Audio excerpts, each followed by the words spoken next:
आज बनवूयात कचोरी. मैदा आणि रवा न वापरता आपण ही कचोरी बनवणार आहोत आज. खूप सुंदर रेसिपी आहे. स्टार्ट करूयात.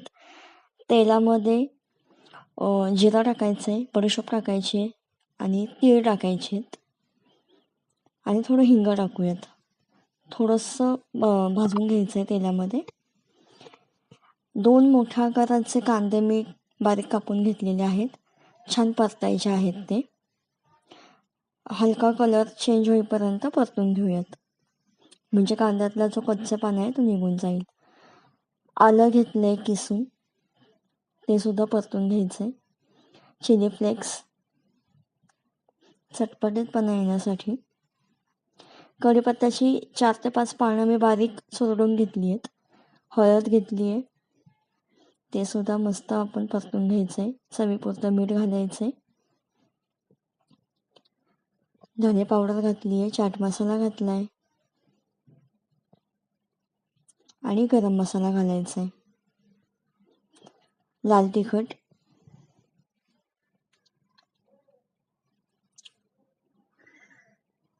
वाव, मस्त सुंदर सुवास येतोय. छान परतून घ्यायचं आहे. 2 बटाटे उकडून सालं काढून किसून घेतलेली आहेत, ती पण याच्यामध्ये आपण ॲड करायची आहेत.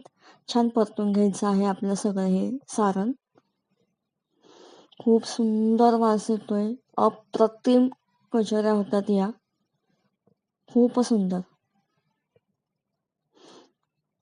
वा, सगळं हे मध्यम आचेवरती करायचं आहे आपल्याला. गॅस कुठेही वाढवायचं नाही आहे आणि एकदम कमी पण ठेवायचा नाही आहे. हा हा हा, मस्त. माझ्या आवडीची कोथिंबीर घालून घेऊयात आणि एकदा पुन्हा मिक्स करून थंड होण्यासाठी आपण हे साईडला ठेवून देऊयात. अप्रतिम सारण झालेलं आहे आपलं. वा, लास्टला थोडंसं आपण एक अर्धा लिंबू पिळून घेऊयात. आंबट, गोड, तिखट अशी सुंदर चव येते याला. वा, काय मस्त कलर दिसतोय, मस्त. आता पोहे मेन इन्ग्रेडियंट आहे आपलं. 2 वाटी पोहे चांगले स्वच्छ धुवून घ्यायचेत आणि पोहे बुडेल इतकं भिजवायचे 2 मिनटं. त्यात 2 मिनटानंतर ते पाणी निथळायचं आहे आणि 10 मिनटासाठी पोहे व्यवस्थित भिजत मुरून द्यायचे आहेत. 10 मिनटानंतर व्यवस्थित आपण ते मिक्स करायचे आहेत. त्याचा आहे ना पिठाचा गोळा करायचा आहे आपल्याला. तर त्या पोह्यांमध्ये आपण चवीपुरतं मीठ घालायचं आहे. 2 चमचे मी बेसन पीठ घेतलं आहे बाइंडिंगसाठी. छान पिठाचा गोळा करून ठेवून द्यायचा. आता जे सारण आपल्याला ठेवलं होतं ते थंड झालं आहे. आता चमच्यानी थोडासा तेलाचा हात घ्यायचा आणि छान एकसारखे त्याचे बॉल्स करून घेऊयात आपण. जेणेकरून आधीच आपण हे रेडी केले तर मग नंतर पिठाचा कलर आणि ह्याचा कलर मिक्स व्हायला नको, त्यांनी टेक्स्चर छान दिसणार नाही. यासाठी छान आपण एकसारखे बॉल करून घेऊयात सगळे. एकदम इझी आहेत, हाताला चिटकत नाही, काही नाही तेलामुळे. वा वा, तयार आहेत आपले बॉल्स. आता आपण थोडंसं परत तेलाचा हात घेऊन पिठाची ह्या चांगली पारी करून घ्यायची हातावरच. अगदी व्यवस्थित कलर आकार आलाच पाहिजे, एकसारखंच पाहिजे, काही प्रॉब्लेम नाही आहे. थोडंसं ओबड-धोबड येऊ द्यात, चालणार आहे. छान आपण दाबून दाबून छान त्याची पारी करून घ्यायची आणि जे सारण केले ते जे बॉल्स आहेत ते एक एक करून त्याच्यामध्ये ठेवून हां मस्त त्याला आता आकार द्यायचा आहे. तुम्हाला हवा त्या आकारामध्ये तुम्ही देऊ शकता. मी इथे गोल आकार देते आहे कचोरीला.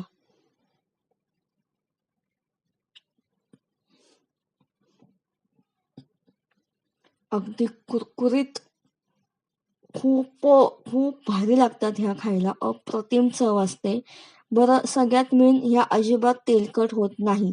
त्यात आपण पोहे वापरलेले आहेत, त्यामुळं त्या अप्रतिमच लागणार आहेत. हेल्दी पण म्हणू शकतो आपण एका अर्थी. छान मध्यम आचेवरती तेल गरम करायचे आणि मध्यम आचेवरच शेवटपर्यंत आपण हे तळून घ्यायचं आहे. वा, सुंदर.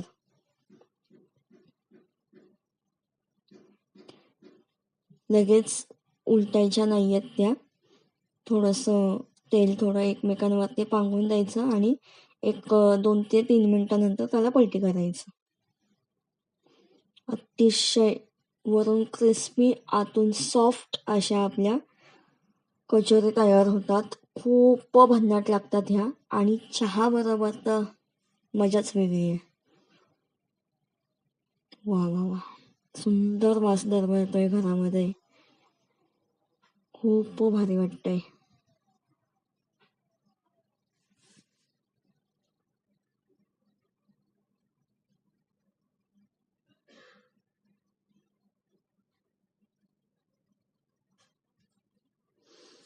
छान गोल्डन कलर आलेला आहे त्याला.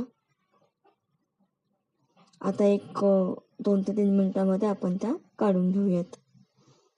सुंदर तळल्या गेलेल्या आहेत. आता ह्या स्टेजला आपण त्या काढून घेऊयात एका प्लेटमध्ये. वा, मस्त. अशाच प्रकारे आपण ह्या सगळ्या कचोरी तळून घ्यायच्या आहेत. या कचोरी आपण कधीही अतिशय कमी वेळामध्ये करू शकतो. पाहुणे आले असतील, पार्टी असेल घरामध्ये, बर्थडे पार्टी असेल, उत्तम पर्याय आहे हा. तयारात आपल्या कचोरी बघू शकता तुम्ही. वरून अगदी क्रिस्पी आणि आतून एकदम सॉफ्ट. वा वा वा, आणि खायला तर एकदम रुचकर. मस्त तयारात आपल्या कचोरी.